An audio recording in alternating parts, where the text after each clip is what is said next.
Hey everyone, in this tutorial, I'll show you how to clear your YouTube search history on both Android and iOS devices.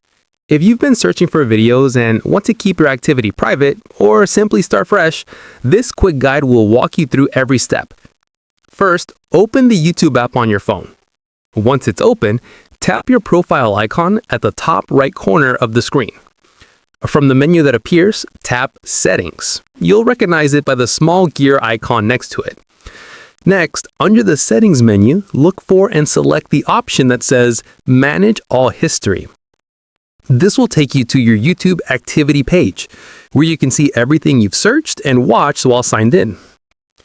Now, tap the Delete button at the top right of your screen. It's highlighted in blue. When you tap it, a few options will appear for deleting your history. You can choose to delete your activity from the last hour, the last day, or a custom range. But if you want to completely clear everything, tap Delete All Time. Finally, confirm your decision by tapping Delete again on the pop-up window. That's it. Your entire YouTube search history will be erased from your account. And there you go. You've just learned how to clear your YouTube search history on Android and iOS.